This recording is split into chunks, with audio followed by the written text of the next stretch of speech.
hackathon are driven by passion. A hackathon are driven by emotions. You would not find an employee being part of hackathon because, his boss or our boss told him, right? No.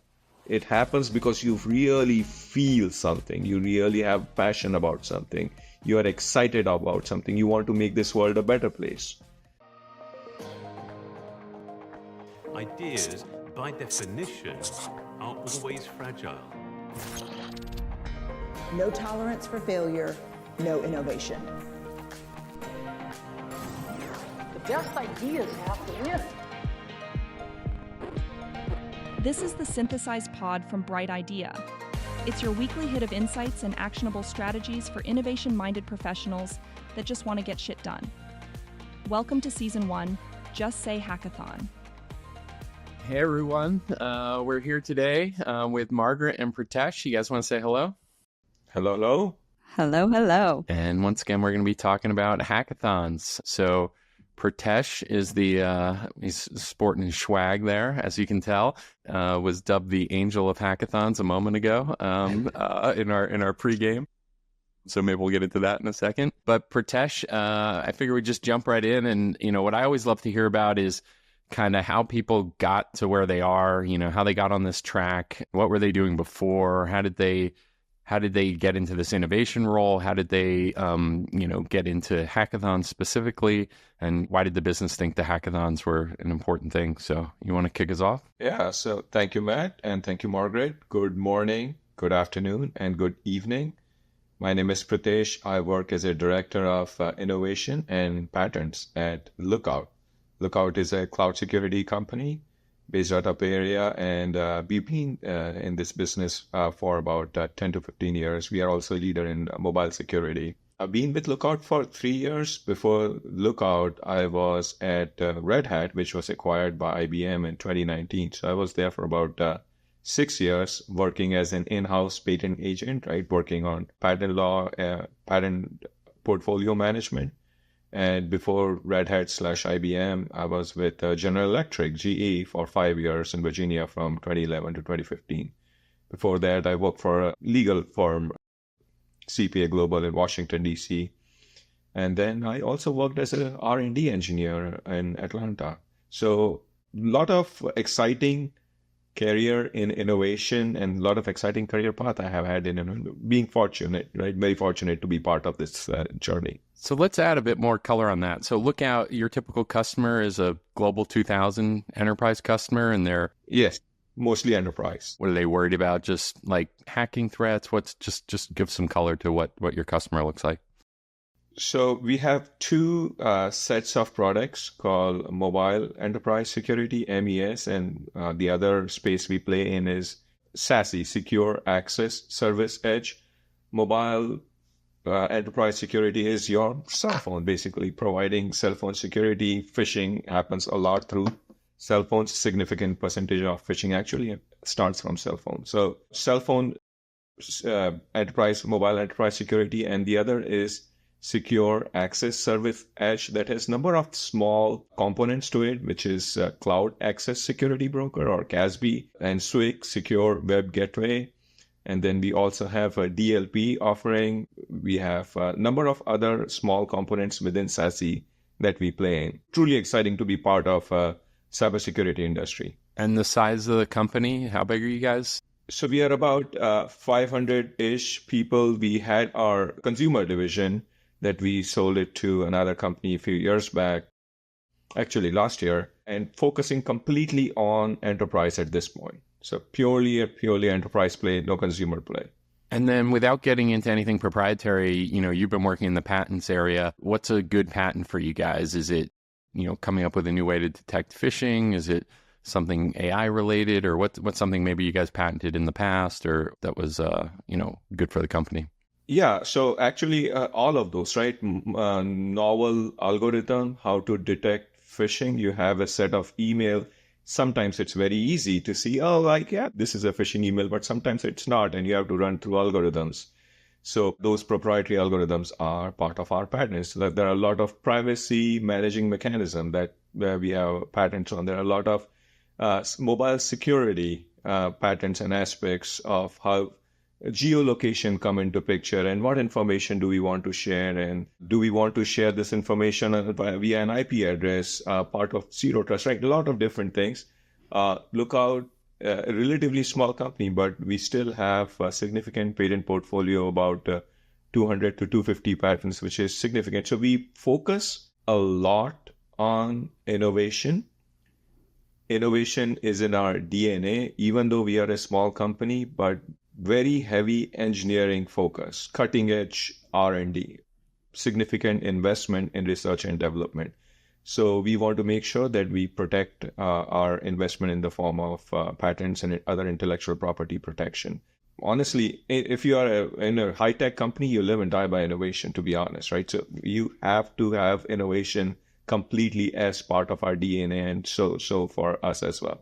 And what was the difference between, I'm really interested in, you worked at some very large companies, right? IBM is huge, but known to be pretty innovative, and Red Hat as well, right? Yes. And so what's the difference now from moving from larger enterprises to a smaller company that is serving large enterprises, and the relationship of innovation across large teams and small teams?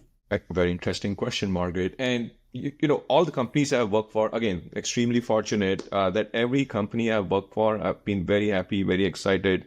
And it has, you know, General Electric, again, a great company, IBM, Red Hat, great companies.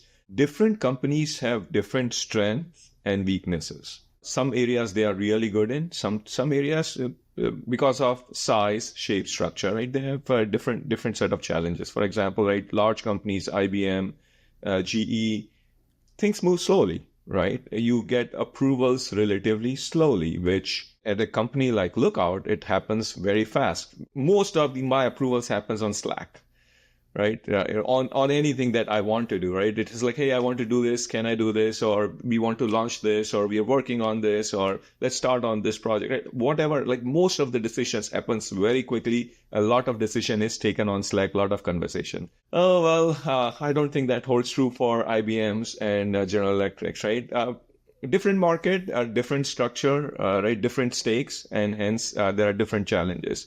But again, General Electric, IBM, Red Hat, great companies, fortunate to be part of, and so is Lookout. It actually caters to my desire of being passionate. It satisfies my, my need of being innovative, working every second on innovation all the time. So it's satisfying to be part of this great company. Yeah, I've got one other follow-up question on your backstory. Is, so you said at some point you were this R&D engineer, and now you're kind of like, a champion for innovation. Where, just walk us through the mechanics of that. Were you like, hey, what's going on with this patent process? Or, hey, how did you get there to a place where you were doing innovation 24/7? Very interesting story, and it's an accident, to be honest, right? So I graduated from Villanova, Pennsylvania, master's in mechanical engineering. I was presenting a paper when I was working on my thesis. It was a naval project, Office of Naval ONR, Office of Naval Research project, and I went for a presentation. And I gave my presentation at a conference, and this gentleman standing near the podium is like, "Hey, we are an R&D company based out of Atlanta, Georgia, and we are doing very similar stuff. You care to join us?" And I'm like, "Sure, right? Why not, right? As a graduate, right? Young graduate, eager to learn." Sorry, was this you had just finished undergrad, or you finished master's? The master's in engineering. So I was working on my thesis, right?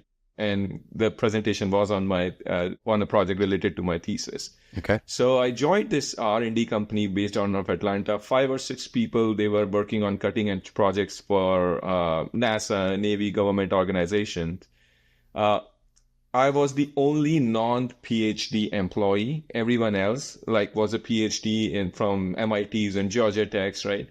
So least qualified, to be honest, right? Just being a master's in engineering, big deal. Sorry to interrupt, but the project that they saw, what was that project? What did he see that you presented, just at a high level? So this was my thesis topic was dynamics and linear time varying controls of unmanned surface vehicles.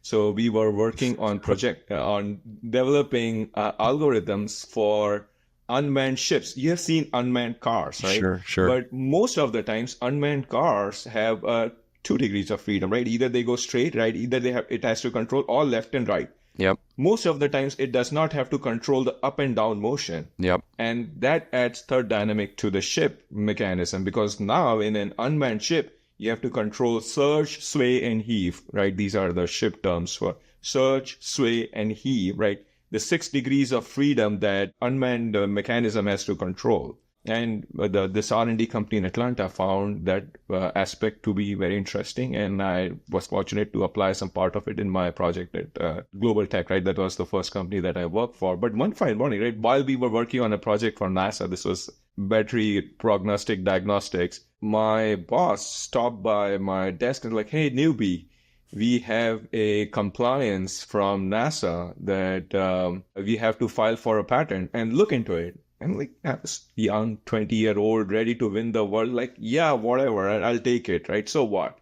And then I started looking into it, and I'm like, man, this is very interesting. I really like patents. Turns out I learned during my research phase that if you appear for patent bar in the United States, you can practice patent law. It's a tough exam, few thousand pages books called Manual of Patent Examination Procedure. So I studied that book, took some courses, and then appeared for patent bar, passed patent bar exam, and then could practice patent law. So after that, I was you can do that without even going to law school. You can just study that. You can do that, Wow. yeah. But Wow. you cannot practice commercial law or tax law or any other law, right? But you can practice only patent law only at USPTO, which is United States Patent and Trademark Office. You cannot litigate in court because you don't have a state bar. Right. But you can practice patent law at the USPTO. Okay. So, yeah. And then I was hired by a legal firm in Alexandria, Virginia, very close to Washington, D.C. Then I was hired in-house patent agent by General Electric and then IBM and so on. You've really spent as much time in kind of the legal side of it as you have as the engineering side of it per se. Yes, I would say I've been fortunate to have managed and see both the fun aspects of legal, and this is, I would say, good side of law, right? Intellectual property law, patent law is really, really the most interesting and the good side and make world better place kind of law. Yep. Yeah. Okay, cool. Yeah, so I have a question. I mean, it feels like those are two disparate types of work to do R&D engineering versus patent work. Is there similarities that I'm not thinking about in those two types of work? Like, what pieces of your brain get activated in both of those work streams? They are cousins, first cousins to be precise. Right. So let's elaborate, right? You have companies invest into research and development, invest millions, sometimes potentially billions of dollars, specifically if you're talking of large companies. If they do not protect or file patents on that intellectual property, it could potentially be stolen, right? We all have seen the Apple versus Samsung iPhone patent litigation, right? So intellectual properties can be stolen and are stolen all the time. So companies tend to file patents specifically on the most important aspects of their research and development. But then it comes with innovation, right? It comes with new thinking. It comes with new projects. You have new projects, you invest more into R&D, and then whatever intellectual property this you're talking about, source codes, you're talking about novel mechanism, right? There are 4 aspects of intellectual property: patent, trademark, copy law, and trade secret, right? So a lot of different aspects are being produced when you invest into research and development, and companies want to make sure that they want to rightly protect that intellectual property. So that's where the patents aspect come into picture. Innovation, as I said, is first cousin of patents. Innovation also involves working with engineers on projects that may or may not eventually convert into patents.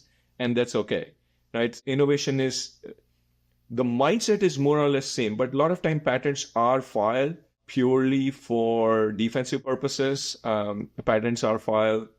You don't need testing code, model, prototype, implementation necessarily to file for a patent, as long as you have an idea and there's a reasonable technical chance that it can work, right? You can file for a patent. But that's conversation for a different day. But at Lookout, right, I was hired as a director of patent, and it turned out that there was equally strong need for running innovation program, and then very soon I was given responsibility of running innovation program as well. So that's how, since they are first cousins, very close, similar mindset, thought process, and Bright Idea, that's where it comes into picture, because initially I was anticipating Bright Idea more to be an idea management tool for patent ideas, but then it converted and changed for me into a hackathon management tool, which I was looking into as well.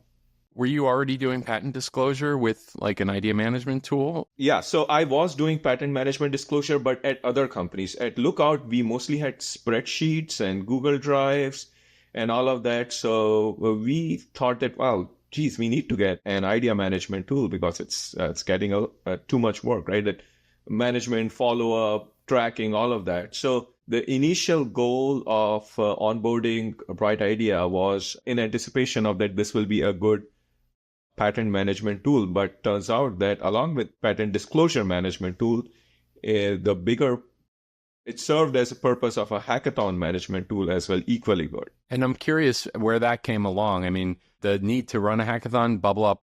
I'd be surprised if it bubbled up in the legal department. Did it come from someone else saying we need to run a hackathon, and then you said, hey, we could probably use this tool for that? Or how did those paths intersect? Yeah, so very interesting. Now, other companies have reported to the legal department. Here, I'm reporting to the product department because it's a lot about technology, so it's run by the product team as well because it's patents related to products. Yep. So when I went to the research and development, the head of engineering is like, hey guys, we need to file for patents. We're investing so much into R&D. He's like, yeah, patents are good, but we also need to focus on innovation. And this happened right around. And this is a very interesting segue to the need for Bright Idea and how it fulfilled for Hackathon.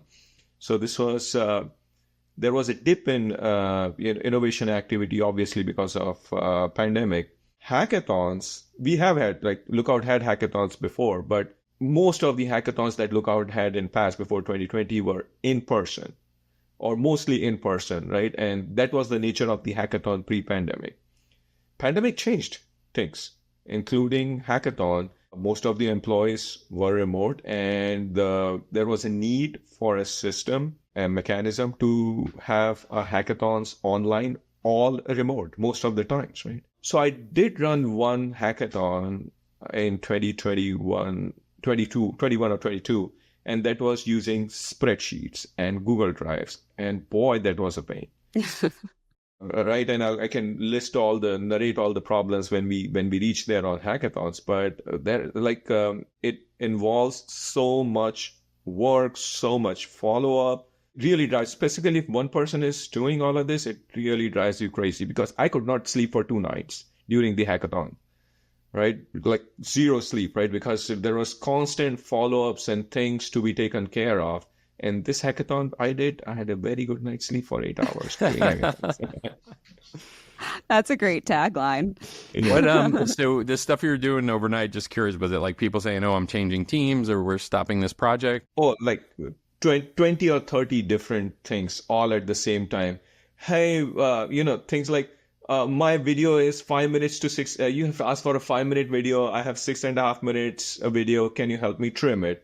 Or I'm changing my teams, or can you merge it? This guy and this guy, we have the same idea. Can you merge it, right? And, but I think we already addressed this idea 4 years back, but I cannot follow up and things like, right? There are like so many things constantly, right? My Slack channel and email channel, and then the senior leadership is asking for feedbacks and updates and things like that. So, and it's constant, right? We had at that time 200-300 people participating in Hackathon, and you could imagine, right? Wow. So many questions all the time. Yep. So I was not only running a hackathon all by myself, but I was also acting as a live support for hackathon questions because every minute is important. Yep. Right? You cannot leave questions unanswered around the clock, right? Because we have teams sitting in India, we have teams sitting in Europe, and of course, United States, right? So they are working in India time, but I have to be awake to answer those questions all the time. Yep. And did you kind of rotate the start time? Like, did it start at like noon in each of these time zones, or how did 8 a.m. in each of these time zones, right? Okay. And then that's when they 24 hours or 48 hours? How long was the? Yeah, 2 days. 2 days. 2.5 days roughly. Got it. Yeah. I mean, different companies have different time zones and different frames of hackathons. Some companies allow for 1 week, some even for 1 month, some for 2 days, right? So we had structure given the set of resources and challenge. We have had it for 2 weeks, 2 days hackathon. And in terms of like how you scoped this, was it could they work on any project they wanted? Was there a theme to kind of give some guidance? How much top down versus bottoms up was there in terms of the focus area? So both, right? It was both top down and bottom up. And allow me to elaborate how, right? So you can work on any of the idea, but it would be great if you can work on some of the themes. However, if you have an idea which is outside of this theme, it's not like that we are going to stop you. Like, no, don't do that. So it was top down, work on any idea, but it would be great if we can have ideas on generative AI, because this is where our organization is focusing on, or things like that. Yep. Okay. Makes sense. It sounds like hackathons were fairly well established in their previous format of in-person, and that there was, I imagine, executive buy-in or even championship of hackathons within the organization. Did you have to come up against any difficult executive conversations around moving it to virtual or running these at a certain cadence? Did you have any discussions, or has it been smooth sailing in terms of approvals for hackathons? So funnily, it was the other way around, right? Because the entire organization moved remotely, and they're like, hey, we have to run a remote hackathon. And I'm like, really, right? Can this be even done, right? Because I was skeptical. Because, virtual hackathons is very challenging, if not unheard of. So, but we did it. And every year there has been, like, we did 2 or 3 or 4 hackathons in last 2 days after pandemic. And every hackathon since then has been learning, and we are coming up with some exciting new projects. In fact, we launched our generative AI capabilities or Lookout sale because it was part of several hackathon projects, and that eventually converted into a Lookout product called Sale. It's our own generative AI product. Sorry, it's Lookout Sale, SALE? SAIL. Okay, and what does that do? So Sale is dashboard, a platform where if you are an IT support person, right? You can simply ask how many of the devices within my fleet are vulnerable, for example. Okay. Right. Very simple. Now, can it be done previously? Sure. But then you have to go to the dashboard and click this and then drop down menu and select this, right? And it's a pain, right? But Sale can accomplish just by typing a command. So it's a natural language. They can basically talk to their system and it just gives them answers like Jarvis. Yes. Yeah, exactly. Cool.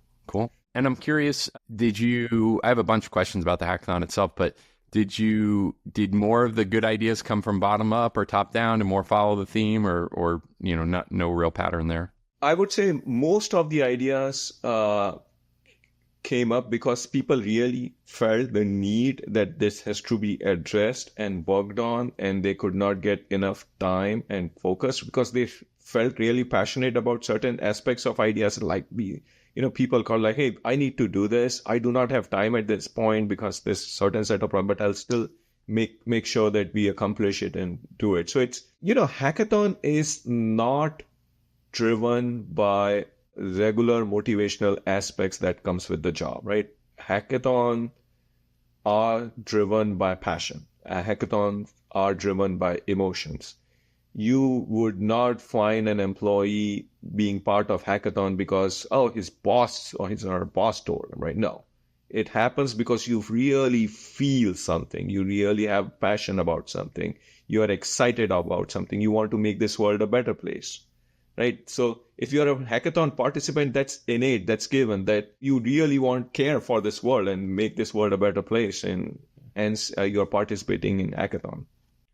And a couple more logistics questions, but so did you do prizes? Were there, obviously there's a huge kind of internal incentive or I guess t-shirts are on the way. I know we're going to be asking you for those. We'll be rocking them. Yeah. So, yes, we do cash prizes as well. But one of the most treasured prize is the hackathon t-shirt. You may be the senior project manager, but if you have not participated in the hackathon, I'm sorry, you would not get the t-shirt, right? And it's not just participation.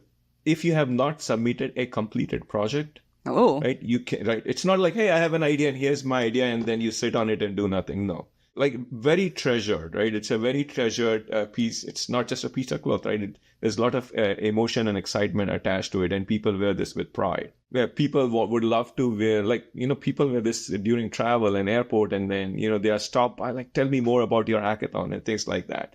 So it's a very treasured t-shirt that we have within Lookout. So, and you have to have a complete demo or a presentation to get this t-shirt. Just participation, yeah. This is a long-winded answer to say we cannot have the t-shirt. Well, unless you're you're like, no, outside you may guests. not. I am not sending you a hackathon t-shirt.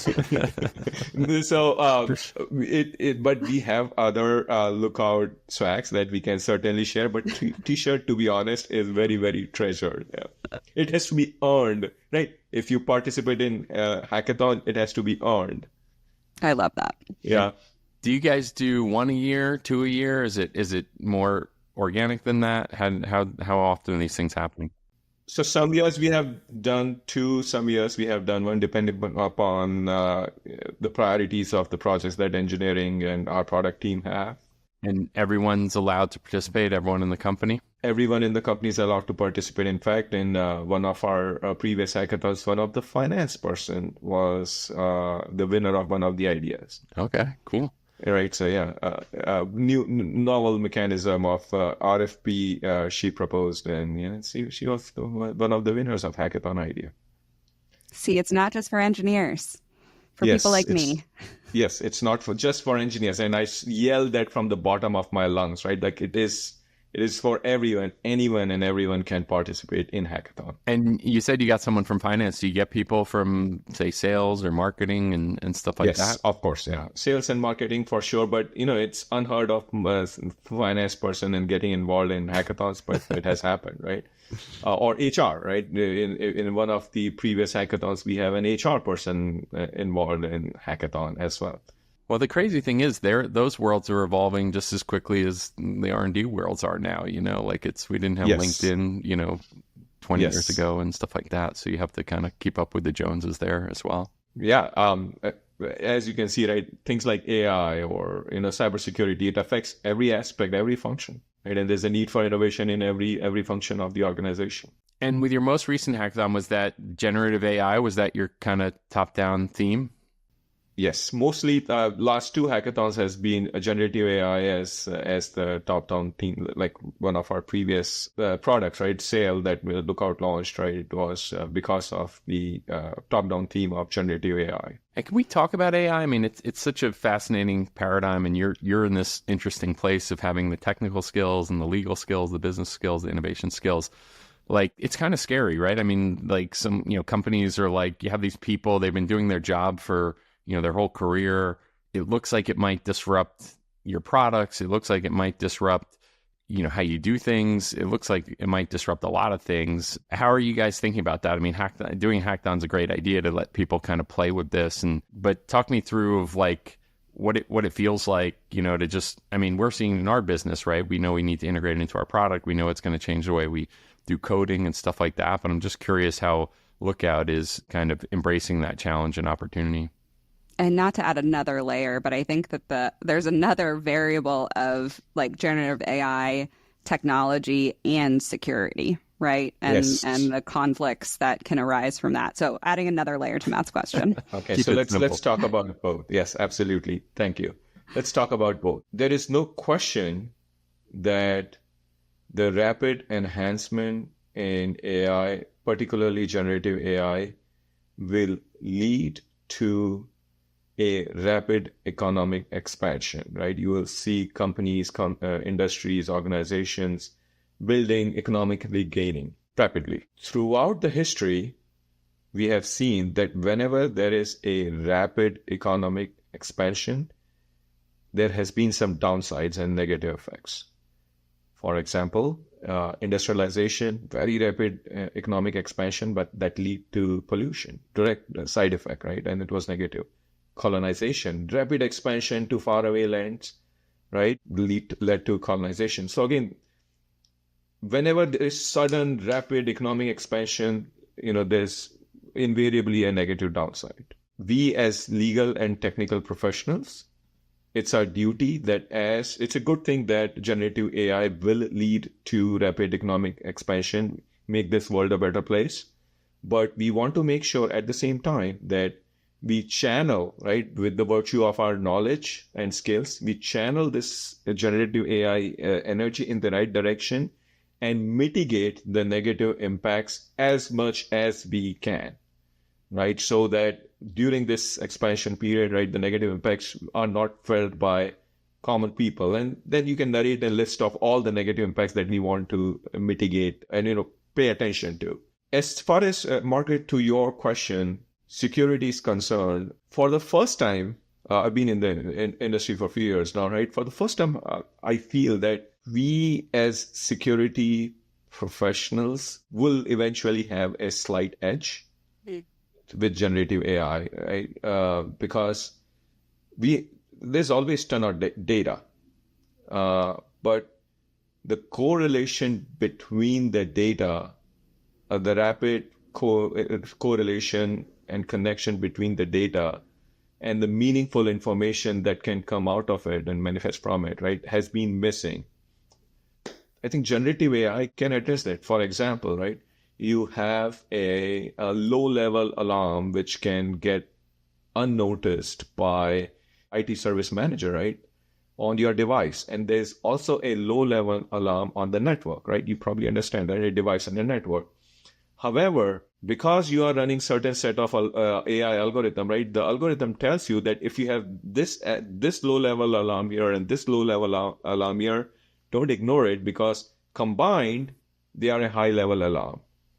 And that is the value of AI. Now, have we reached there yet? Probably not. But I can see that eventually we will be reaching there where we can correlate ton of information and data to get some fast, meaningful information out of it. Because, malicious actors have to be right just one time.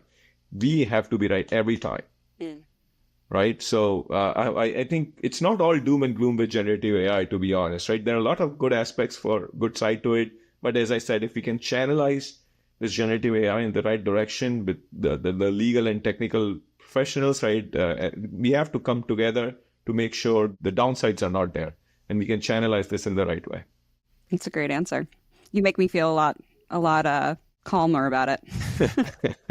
So if I understand you correctly, you're basically saying that instead of the AI driving your car, the AI is watching your network and all these, kind of edge devices. And since it has sort of infinite capacity to kind of can pay attention to a lot more signals and alerts than, say, just a human being. And can correlate those events and then, lead to a more, more solid defense posture against some of these threats.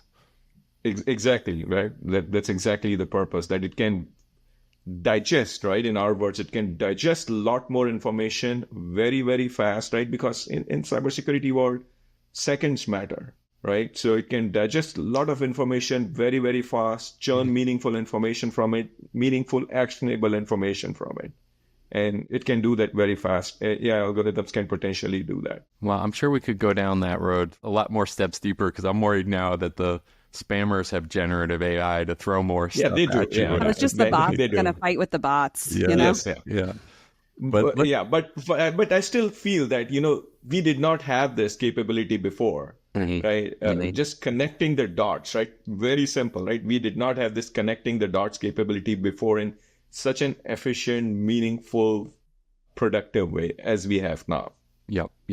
Yeah, I know just from if there's a single machine on a network, in the early days, you didn't even know that machine was compromised, and it was like, it was either generating a lot of requests or something, and it was like bring down, the overall bandwidth of the network because this one machine's just barfing stuff out. So, and then slowly you got better and better visibility into that. So I think what you're talking about is just kind of the next level of that. Yeah. So in your example, imagine a world, right, where the network detects, right, sitting on the cloud, that Matt's machine is compromised. It has a specific set of malware. It checks all the devices within networks like, oh, geez, guess what? Although Margaret, his machine does not seem to be compromised, but her machine also has this exactly same malware. Let's cut off both of these devices from the network. So before it spreads to other devices. Got it. Right? Got it. Before, it did not have that capability, but now, just because it can connect dots and it can check Matt's response and Matt's malware on Matt's devices, right? It can check malware on Margaret's, same malware on Margaret's devices as well. All right, I think we have a pretty good picture into your world, so maybe we can talk a little bit more about the hackathon event itself, or the process itself. So it sounds like we've already talked about, you guys do this about once a year, once or twice a year, everyone's invited, and then, you kind of give a top-down theme, generative AI most recently, but you also kind of let people work on whatever they want, because you think passion is really, really key and core to kind of working on something that you don't get to work on, during your 9-to-5 job. You just don't have time. So anything we're missing there in terms of the context of, kind of why you guys run hackathons, or why you think it's vital? So the word hackathon, as you can very well imagine, comes from the word marathon. I thought you were going to say hack, being a security guy. But it's actually comes from marathon, where you have non-stop running, right? Similarly, non-stop coding. Now, my wife is a marathon runner. Some of my close friends are a marathon runner. There has been scientific evidences, both anecdotal and large-scale study, that clearly shows that a marathon can actually transform your life. If you like to run marathon, I've seen so many people that there are certain sets of neural networks that is developed within your brain while you're running that last mile of the marathon, that it completely changes, right? There are articles, scientific evidences, so many things, that it changes your life for good. Similarly, right, I truly believe that hackathons can have that impact on organizations that can truly transform the organizations, right? With new set of thinking. Forget about new products and new services. It's just thinking, right? And challenging the status quo can go so far and so long. So for tech companies, for innovative companies, hackathon is a critical tool to develop that mindset, that thought process, that challenging status quo. Let's keep continuing better things, bigger and faster, disrupt ourselves, right? Things like that. Matt and I, on the first episode that we recorded, where we kind of gave an overview, we talked about this relationship between innovation, the fear of failure, right, which is kind of at the one end, and like play is at the other end, right? And so if those words resonate to you, or if that like package of words, how do you think about that in terms of, it feels like a hackathon is permission to both fail and both play, right? Yeah, exactly. Yeah. So try, right? It's perfect. It's a stress-free environment to try. It's perfectly right. One of the rare places in modern world where it's perfectly okay to fail, right? You can show that, hey, we tried this and it does not work, and here's the reason why, so that in future we do not spend our time, energy, resources in going through that path, because, well, we already tried that. So there is such a meaningful set of information that comes out of hackathon, even just for trying, because and trying and failing. Like, I've been thinking about this for like few months. Let me try that. And it happens a lot, right? During our engineering hackathon, like people try and fail and it did not work, and that's perfectly okay. It's a good thing that we did not invest in R&D and then tried it, turning out that it failed later rather than failing it now, because, well, this is safe environment to fail. So it sounds like we need a different definition of what a successful hackathon project is, right? Because you're saying, obviously, there's the prize money and the good ideas and the whatnot, but it sounds like you're saying that it's a successful hackathon project, even if it fails. So what is success? Success is, well, your idea was, you presented your idea, turns out that the senior leadership really bought this in, and now we are launching into a successful product like Lookout Sale, right? That's a successful hackathon. However, if you worked on an idea, it did not ended up in a meaningful product, it still is, I would say, impactful hackathon idea, because we know that we should not go into this direction because of such and such business reason, right? A lot of time hackathons also involve doing market size and market research. When we dive deeply into it, there were certain projects that we worked on that you have this hackathon idea, complete successful demo, but you know what? We did market study. We are not going to make enough money. Let's not invest because it's not going to be profitable, right? Even if we can generate revenue from this, let's not invest because it cannot generate profit. So try, fail, it will not work. Try something else. And internally, are you collecting like the amount of ROI from these hackathons of products that you actually bring to market? Is there a deeper level of quantification of what these do for the business, or is it just so ingrained in the DNA and culture of the organization that you would never not do them?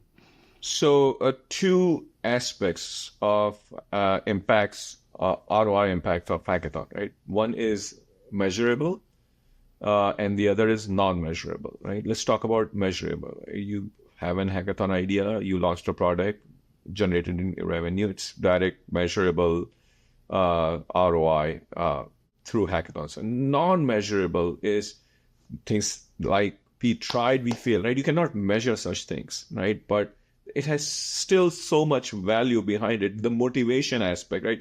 There is so much value behind it, right? The team building aspects, so many cross department collaboration that happened during hackathon, which does not happen during day-to-day projects, right? So a lot of team building exercise, a lot of trust between the teams, right? I have seen in one of the hackathon, this person, the hackathons were due at, like the demo were due at 6 a.m. Pacific time. This person worked 2 continuous nights because that person felt so passionate about their idea, right? You won't see such kind of things in regular day-to-day jobs where irrespective of what's happening, right? I just want to deliver this, day in and day and night work because this is my project, right? So that's the passion, that's the excitement that hackathons can develop. And it's very important for the organizations. Yeah, one of the things that I love about it is I have this picture of somebody hacking through the jungle. And when you're doing a hackathon project, oftentimes when you're building software, you have to worry about, does this, have all the, is it compliant with our, in 30 languages and in different time zones and all this like platform level consistency. But with a hackathon, you can just do this kind of spike, this technology spike to just show that this one thing can work, and you don't have to worry about all those other things. I mean, eventually if you bring that product to market, you can circle back around and do all those things, but you don't really have to worry about those things. You're just, hacking through the jungle to try and get to, say, look, we can do something like this. I think that's really cool. Yeah, and it's not in production level. Compliance is not that big of an issue, right? So you can try. And then if the product is successful or the hackathon is successful, executive leadership likes it, then they decide it. And then legals and compliances and data security, privacy, all of that can be worked later. So a couple other logistics questions, and then we won't go too long. Sure, we could go, we might have to have you back for another phase 2 of this.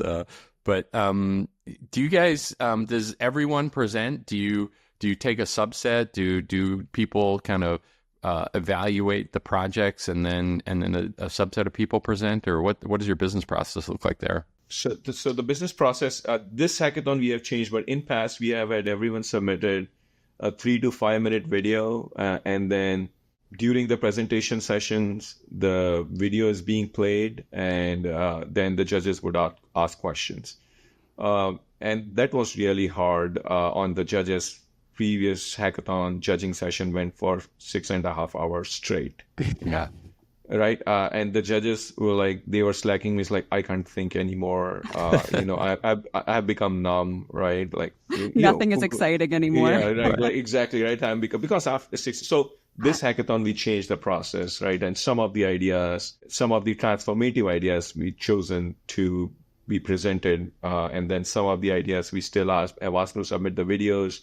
the judges will go and watch it offline. They'll judge it, and then, we decide and declare the winner on June 5th, rather than, like previous hackathons, we declare the winners right then and there. Got it. But yeah, just because it's too hard on judges, right? Who has the capability, the mental capability to watch demos for hours and then judge it justifiably? How many submissions were there after the last hackathon? Like, how many videos are these judges watching? This time we have changed the format of the hackathon. Previous hackathons, this was only videos.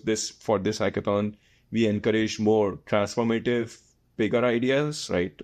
Into different domains and etc.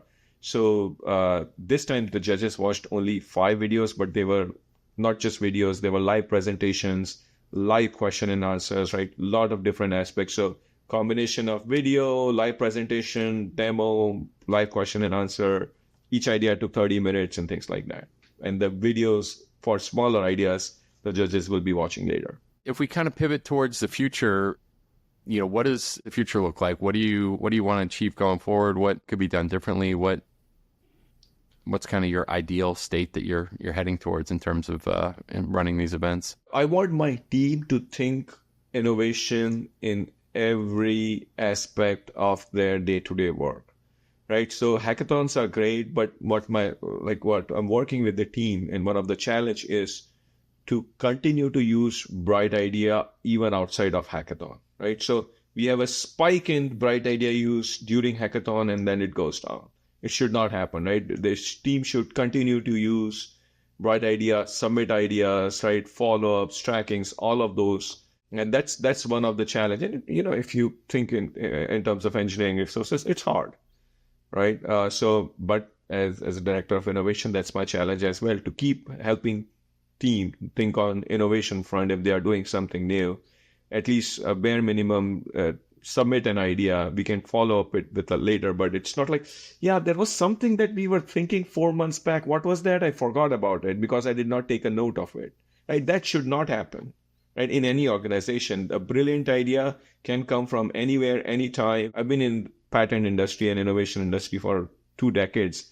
Some of the best ideas that I have worked on and some of the best patents I've worked on, just because I had a conversation with someone in the elevator, we came up with few patents, right? One of my friend, his wife took a nap, and this guy had nothing to think about or talk about, and he came up with like 2 brilliant ideas, right? So, right, so that's what I'm saying, right? The innovation and patents, right? These are things that's a lot driven by motivation and passion, right? So that has to be part of a constant DNA rather than sporadic, right? Occasional, like hackathon, right? It has to be continuous, and it's a challenge that I'm working with my team.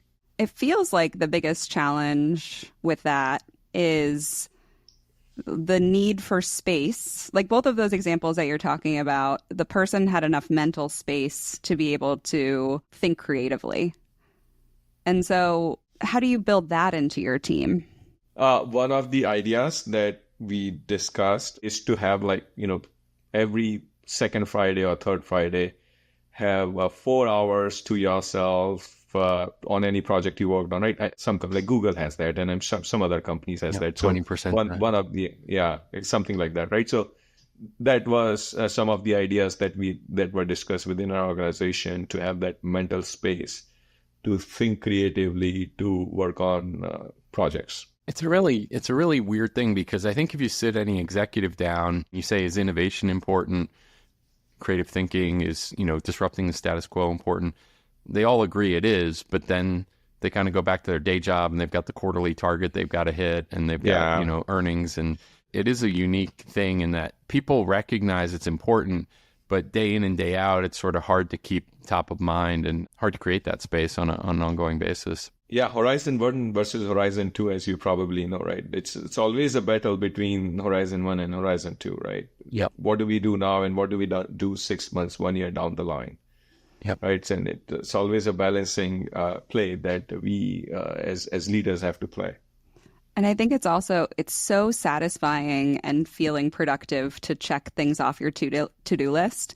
And it's very hard to say, yes, I had a great work day. I sat and thought about something that I didn't solve for 4 hours. Like, it's not our human nature to be like, oh, that was great. Like, that feels good, you know? Yes. Yeah, exactly. Like while I was driving and, I had these two great ideas while I was driving, right? Those are not billable, right? You cannot charge them. Right. So yeah, it's a challenge. You got to get creative with your billing. Yes. All right. I think we've covered a good amount of all this stuff. Any words of wisdom or insights you have for someone who maybe is just getting started or hasn't run a hackathon before, or they're trying to convince their boss or something along those lines? So two things, right? Even if it's challenging, if you are trying to run hackathon, do it, because you may not be very successful in the projects in first or second run. But the bigger thing here is not the projects in itself. It's the challenging the mindset, right? Once you are able to address that mindset aspect, the projects and the ideas and all of that will follow through. But just to nudge them, gently force them into that thinking of challenging the status quo, that should be the aim of hackathon runners. That we want to develop that challenging mindset in people's DNA.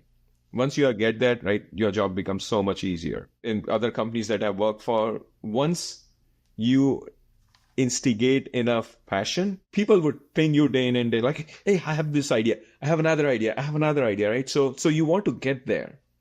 Right. So it's all about motivation. Once you motivate rightly, motivation is real important piece for innovation. Once you motivate people rightly, a lot of things fall. And the personal relation is a key aspect here. It's difficult to scale, but for mid-sized organization, developing personal relation with the innovators goes such a long way. Like such a long way, I can't even imagine. I think it's all about developing personal relation, because you can talk to them, motivate them individually, and then people will come up with great ideas. And so you're watching these hackathons, you're watching the people that maybe for the last couple years have come with really interesting ideas. Do you have a short list of like innovators within your company that you try to keep tabs on to make sure that they're motivated and that they've got what they need to do creative stuff? Oh yeah, I have one-on-ones with like top people, just random one-on-ones, right? No agenda. We just talk, just right? Picking your brain. Yeah, just pick your brain. Sometimes it's not even work related, and that's okay, right? Yeah. It's just developing that relationship, right? And then building trust with each other. That goes a very, very, very long way, right? So just one-on-ones with top innovators. Yeah. That's very smart as head of innovation to be keeping personal relationships and making sure that those folks are happy in both their life and their work. Yeah, and as I said, right, a lot of times it's not even, the conversation is not even work, right? I know the name of their kids, or where did they go for vacation, right? Or what did they eat for dinner yesterday evening, things like that, right? So yeah. That's awesome. Yeah, Margaret and I actually had a separate conversation around innovation mindset and how you have these innovation teams that they're on the team, right? They're drinking the Kool-Aid. But then the question is, how do you get all the other people to have that, just a manager who runs a team of, say 3 people or 5 people, how do you get them to have that mindset that, we can't just keep doing the same thing over and over again. We have to, look at what can be done new and different today that wasn't possible just a few years ago. Yeah. Mindset, as you said, Matt, is the key ingredient of all we do in our jobs, right? It's all about the mindset. Well, I think we've got some great stuff here. I'm kind of, breaking character here for a second. I think this has been awesome. Certainly, just like in the hackathon, I want to leave things open-ended. If there's anything you think we haven't covered that, you want to cover off on. Yeah, I have a specific topic to cover, but that will probably take half an hour, because I have a list of things that actually Bright Idea helped me to solve and made my life so much easier. But I don't think we can cover Get all this of that. guy on a case study. Yeah. I mean, like really, deleted entries, or the ease with how the teams are made, or collaboration in comment section, or follow-ups on ideas, or scoring by judges, or voting, right? All of these things, right? It is so painful to manage all of that in spreadsheet. I can't even tell you. Like, I have had nightmares, right? And then, right, it's like, right, it is so painful to manage like 30 different things in spreadsheets. well, no one would accuse me of being a great self-promoter, but I can honestly say that this podcast is really not intended to be just about Bright Idea. It really is, one of the reasons we are using our Synthesize brand, which is our old conference, is because that was always for customers, by customers, and it was really just about the practitioners being able to speak to each other and share their tips and tricks and share what it's like being on the front lines and in the trenches. So I think you hit the ball out of the park here in terms of like just letting people peer into your world and understand the motivations and understand the challenges and the difficulties and what's working. And I think anyone who listens to this is going to, feel like more informed or more inspired to go do some of their own work. So I really appreciate you taking the time, Pritesh, today. And maybe we'll have you back for another round, and we can go into some more of the details we didn't get to. Yeah, and it's an honor, Matt and Margaret, to be part of this podcast. Excited. Awesome. Yeah, thank you so much for being here. Yeah, this is exciting. Thanks for inviting. Thank you for listening to the Synthesize Pod. For more resources on how to bring innovation to the forefront of your organization, sign up for our newsletter at brightidea.com. That's BRIGHTIDEA.com. And don't forget to subscribe so you never miss an episode.